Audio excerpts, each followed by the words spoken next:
Hey everybody, how you doing today? Let me turn the music down a little bit. I'm listening to the Bee Gees, Best of the Bee Gees, Volume 2. Yes, from 1973.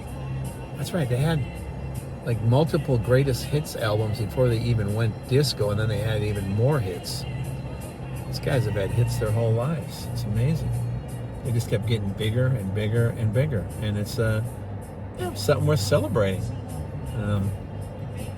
My latest celebration today is that it's April 17th, 2026.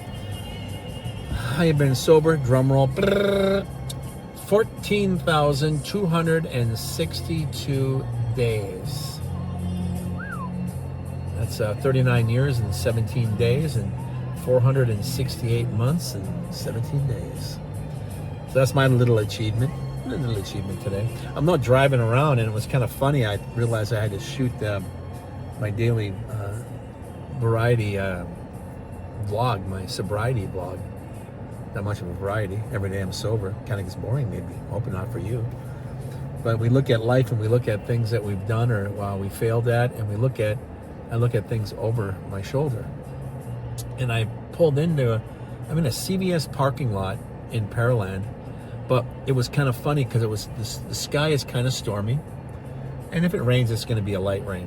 But I'm in the same area where when I was driving Uber back in the day, I picked up a guy in Albin, Texas. Hispanic guy, didn't speak any English whatsoever, and you don't have to, because it's like he gets in the car, I identify myself, he identifies me in the car, see everything's good, and I take him to where he's got to go, and I say gracias, adios, and de nada, and that's it. But there was a really major storm that day, and I knew it was going to be touch and go, but Houston is so huge, I didn't think, really. If they say it's a 40% chance of rain or 60%, it's probably 100% I'm going to drive into it, because other cars log off and go, I'm not driving in this crap, and I don't know it's raining, like say in Pasadena, and all of a sudden I get pulled into Pasadena. I'm like, oh, that's why it's pouring out here. It's flooding. Pasadena floods too. Good Lord, it's like being in the bottom of a bathtub. But anyways, this storm was racing through here, and it was so bad. I was driving at about 4 miles an hour. I'm looking for a place to pull off. I finally pulled off into this location right here at CBS.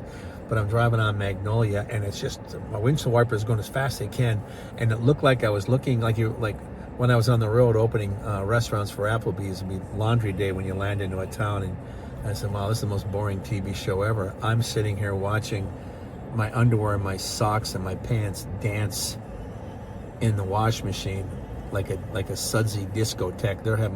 My underwear is having more fun than I am. And but it was just all the suds in the water, and you see a sock, pants, shorts. Thank God they're clean this time. Well, they're being washed. They better be clean. Otherwise, it's like, hey, why is your water so brown? But let's not get into that. Anyways, that's what my windshield looked like when I was driving. So I pulled over here.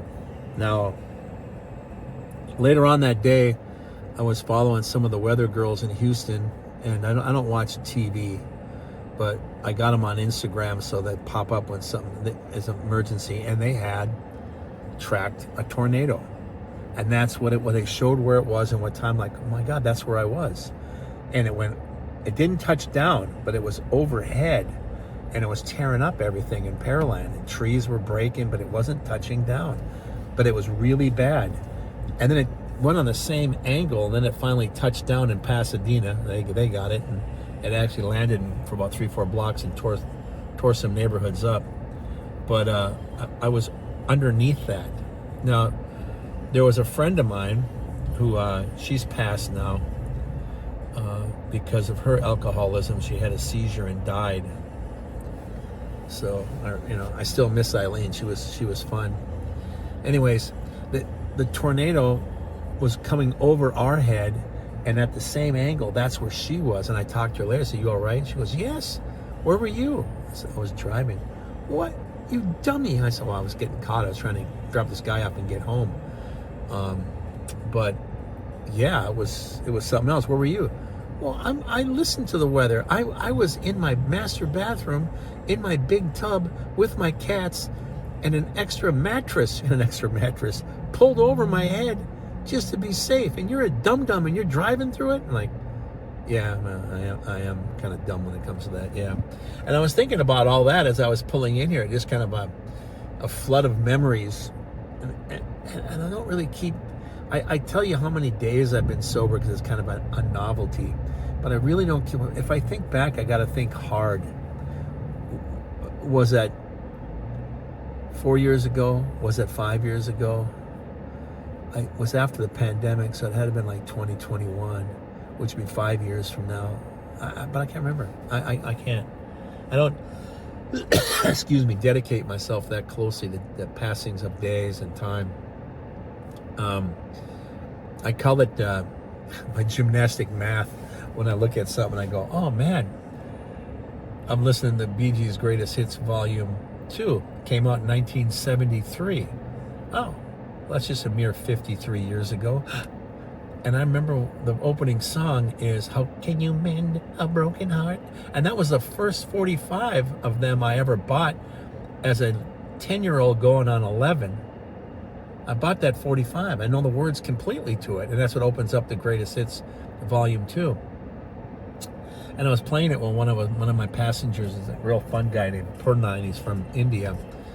And he heard that and goes, oh my God, that's amazing. The music, it's so heartbreaking and so touching. And then I told him that story and he's like, oh my God. And I'm like, yeah. And I said, that came out in 71 when I was almost 11. Oh my God, that's a long time, isn't it? And I said, yeah, if I have to do the effing math, man, it's like 55 years ago. 54 years ago? Good Lord, I almost get dizzy just thinking about it. But it's good to look back on time if you're admiring the passage of time and what achievements you have. Every day is not a great day, but every day is not a shit day. And some days are just mediocre, just another day, but they stack up to a lifetime. And we look for little things that pop out. That's why, like, when I listen to music, I hear, how can you mend a broken heart? I remember being 11 years old. I was wearing a paisley shirt because I was trying to be as cool as I could.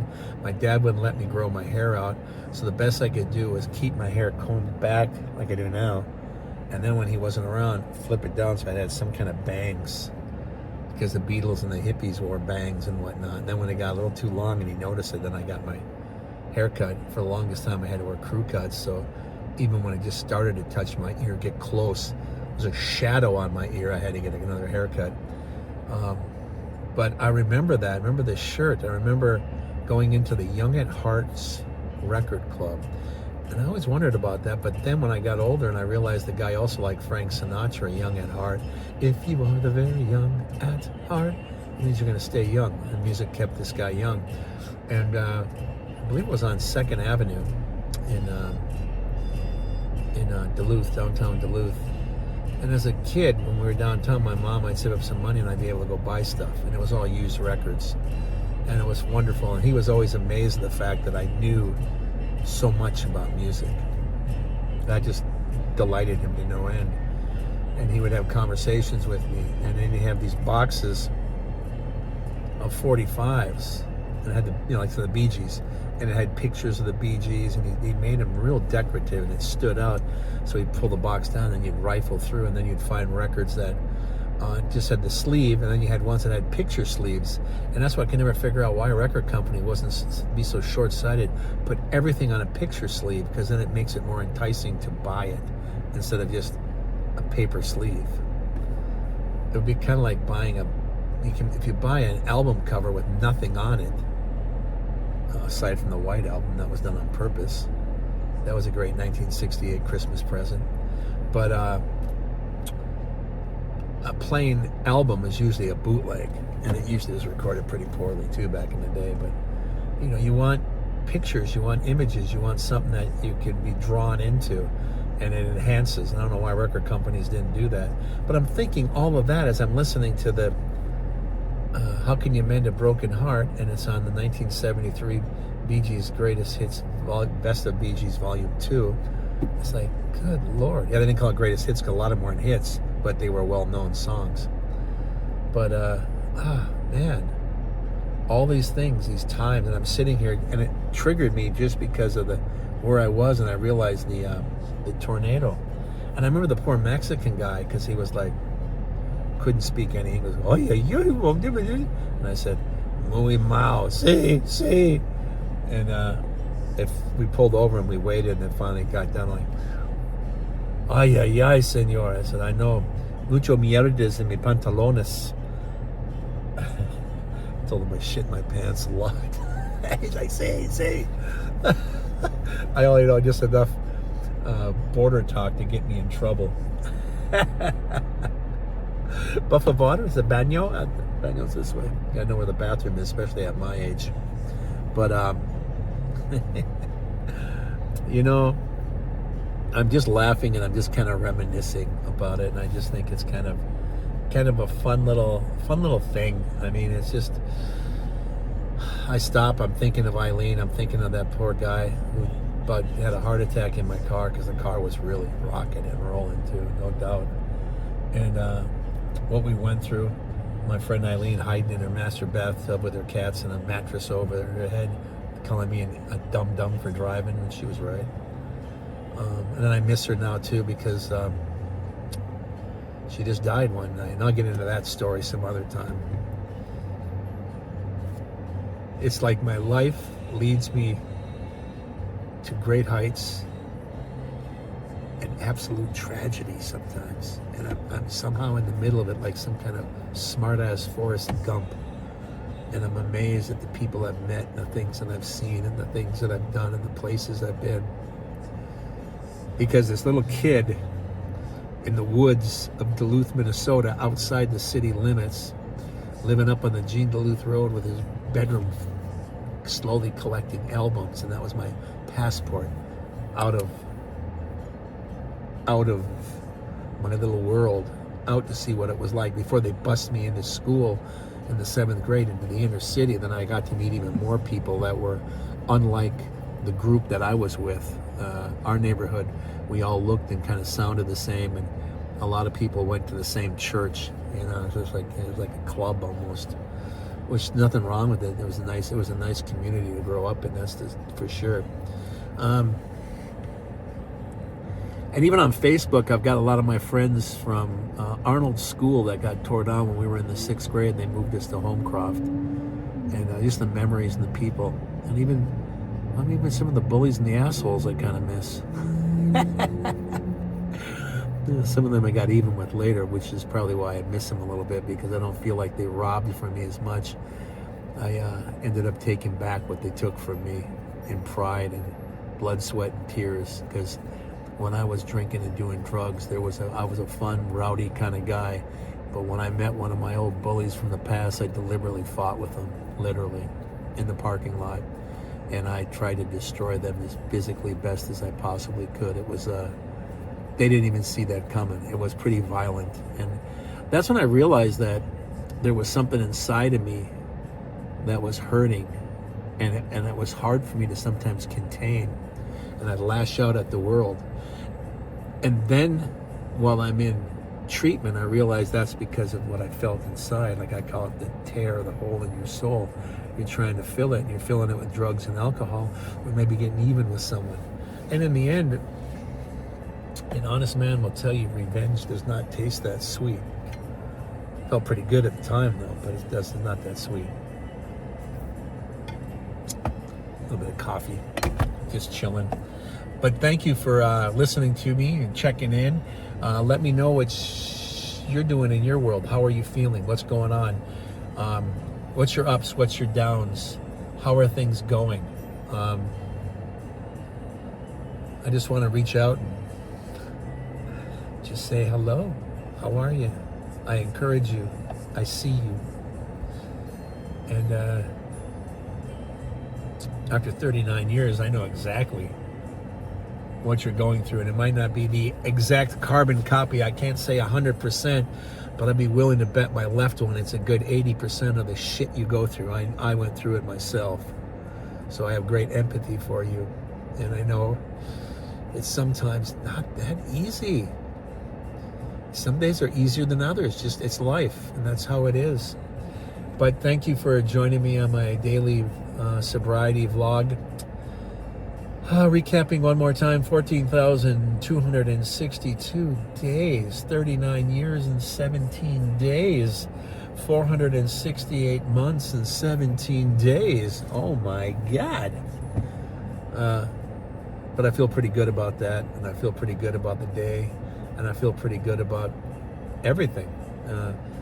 Even to the point where I'm reminiscing about passing of a friend in a storm and a tornado that I drove into, and confirmed on Instagram by my favorite weather girl who was tracking it and showing a timeline, and I realized, holy shnikes, that's exactly where me and this guy was. Incredible how we didn't even get hurt. That too is like, as Eileen was right, I'm a dum-dum, I could have got hurt. And then in the end, I'm still alive and she's gone. So it's like, wow, how does this even work? I don't even know. You just let things go. But thank you. Let me know how you're doing. In the words of Ringo, peace and love, everybody. Peace and love. Thank you so much. I love each and every one of you. I hope you give a chance to help us with Patreon, Cash App, Venmo, buy us a coffee, anything you can do to help us with our outreach program. And we can help people that are suffering from drugs and alcohol, and mommies and daddies who effed up their complete lives and worlds and are trying to put it back together again. And hopefully their children can be part of that, because they were part of the collateral damage to begin with. So even though they're putting themselves back together again, maybe mommy and daddy are getting back together again. Maybe mommy and daddy will never love each other again because of what they did, but they still have children.